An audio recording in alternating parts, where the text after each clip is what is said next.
అండి అందరికీ. మీరు బాగున్నారా? నేను బాగున్నాను. ఈరోజు అయితే మా ఇంట్లో ఎగ్ రైస్ అండి. చూడండి, నేనైతే ఇలా చేస్తాను. అంటే నా స్పూన్ చాలా చిన్నగా ఉంటుంది,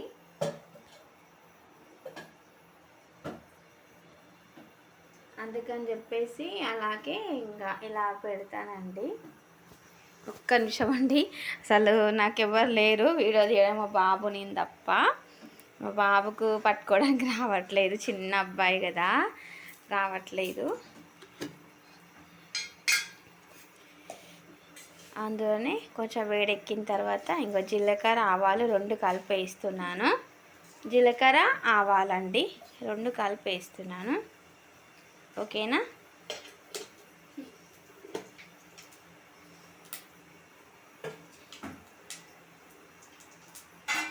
ఇలా కొంచెం మూత పెట్టేసుకుంటే చిటపట్లు ఆడుకుంటూ ఉంటాయండి. ఇలా చిటపట్లు ఆడుతున్నప్పుడు కొంచెం ఆనియన్స్ మనం కట్ చేసి ఇక్కడ పెట్టుకున్నానండి ఆల్రెడీ. ఎందుకంటే ఇది ఎగ్ రైస్ కోసమనే పెట్టాను. ఇందులోనే కొంచెం మనం ఆనియన్స్ వేసుకోవచ్చు, గుప్పడంతా. చాలా అలా ఒక్క నిమిషం ఇలా ఫ్రై అవ్వాలి.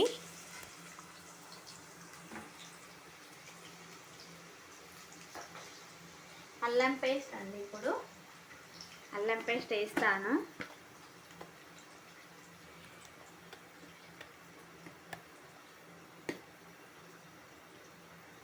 ఇదిగోండి, అల్లం పేస్ట్ వేస్తున్నాను.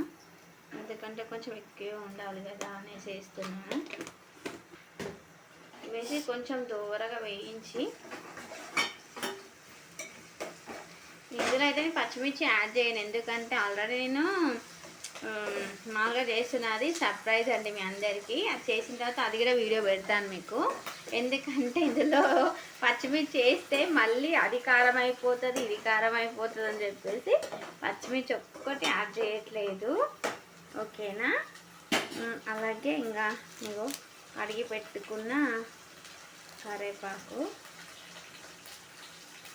చాలా కష్టం అంటే చాలా కష్టపడుతున్నామండి. మా బాబు అంటే చాలా చిన్న అబ్బాయి, అసలు వీడియో పట్టుకొని తీయడానికి వారిని బతిలా ఆడుకొని అలా చాలా ఇంపార్టెంట్గా మమ్మీ సర్లే మమ్మీ హెల్ప్ చేస్తా మమ్మీ అంటాడు.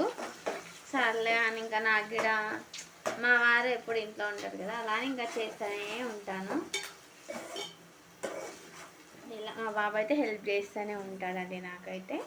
చూడండి, ఇలా చేసిన తర్వాత కొద్దిగా ఇలా కొంచెం మొత్తము పచ్చి వాసన పోయేంత వరకు అల్లం పేస్ట్ మొత్తం వేగనివ్వాలి. ఓకేనా?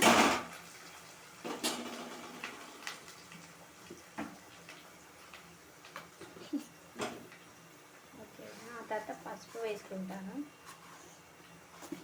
ఎందుకంటే ఇది ఎగ్ రైస్ కాబట్టి కొంచెం ఎగ్స్ నేను ఇలా చేస్తాను. మీరు ఎలా చేస్తారో నాకైతే తెలియదు. నేనైతే ఇట్లనే చేస్తాను. మొత్తం తెలంగాణ అండి మాది. నేనైతే ఇట్లనే చేస్తాను. ఇట్లా వేసిన తర్వాత ఏం చేయను, ఆనియన్స్ వేస్తానండి. ఇదిగోండి, కడిగి పెట్టుకున్న ఆనియన్స్ ఇలా వేసేస్తాను. ఇలా వేసి చూడండి, ఇలా వేస్తాను. వేసి బాగా ఇలా కలిపి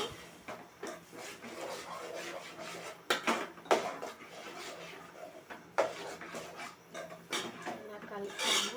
అంటే మంచిగా కలుపుతానే కదా ఇది కలిసేది అని చెప్పేసి కలుపుతాను. అంతలోపు మీకు ఇది అయ్యేలోపు మీకు ఇంకోటి కూడా చూపిస్తానండి. ఏంటంటే అది వెజిటేబుల్ రైస్ చూపిస్తానండి. ప్లీజ్ ఏం అనుకోకండి లేట్గా చేస్తుంది అని.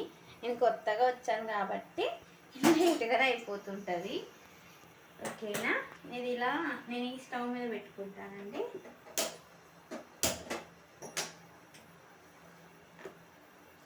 కొంచెం మగ్గనివ్వండి కాసేపు.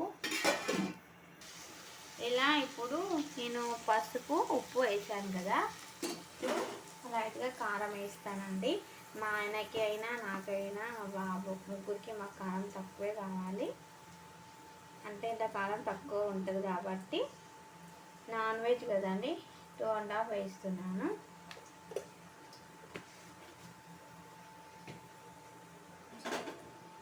ఇలా కలుపుకోవాలి.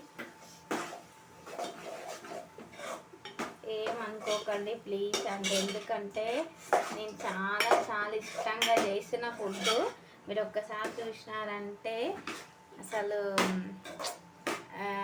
నచ్చకుండా ఊరుకోరు. అంత నోరూరించేలాగా చేస్తాను. మా ఇంట్లో అయితే చేసేటప్పుడు ఏమనరు, తినేటప్పుడు మాత్రం బాగుంది అని అంటారు. బాగున్నట్టు నా భయంతో కాదండి, మీరు అలాగే అనుకోవచ్చు, భయంతో కాదు. బాగుంది అని అంటే నీ టేస్ట్ నువ్వు చెప్తావు, కానీ మాకు చేసేటప్పుడు నువ్వు ఎట్లా చేస్తావో తెలియదు, కానీ బాగా చేస్తావు అని చెప్తారు అంతే. అంతకుమించి ఏం లేదండి. ఇంకో ఇదండి, ఇగో beetroot, carrot, okay carrot, beetroot, ఇంకో ఆలు, పచ్చిమిర్చి, ఇది క్యాప్సికమ్, ఇదిగోండి టమాటో, ఇది పుదీనా, కరివేపాకు రెండు కలిపేస్తాను ఎప్పుడైనా. నా టేస్ట్ వేరండి. ఇది ఒక బిర్యానీ లాగా చేద్దాం ఇంట్లోకి అనేసి సపరేట్గా చేస్తున్నాను మా వారికి. తను ఇంట్లో లేడు, కొంచెం బయటికి వెళ్ళాడు. తను వచ్చేలోపు మంచిగా నోరూరించేలాగా చేద్దాము అని నేను చేస్తున్నాను. కొద్దిగా ఇలా ధనియాల పొడి వేస్తున్నాను, ఒక స్పూన్ వేస్తున్నాను. తనకి మసాలాలు అవి పడవు, అందుకని చెప్పి మసాలాలు నేను తక్కువ వాడతాను. మసాలాలు కాస్త మన దగ్గర మంచిగా కావు. మనకి మామూలుగా అంటే మా ఆయనకైతే హై బీపీ అండి, ఎవరికైనా ఉంటుంది ఈ మధ్యలో, కానీ దానికి ఇంకా హై బీపీ ఉంది. మళ్ళీ మనకి నాకు కూడా పడదండి ఇట్లా, మళ్ళీ ఇట్లా బాగా ఉండదు. నేను ఆల్రెడీ మసాలా అంటే నా చెక్క, లవంగాలు, ఇలాచి అలాంటివి కూడా మిక్సీ బట్టి వేస్తాను కాబట్టి ఇది తక్కువ వేసుకుంటాను అంతే. ఓకేనా ఫ్రెండ్స్, ఇది పెట్టిన తర్వాత మీకు ఇంకోటి మీకు వెజిటేబుల్ చేసేది చూపిస్తాను, రైస్. ఓకేనా, బాయ్.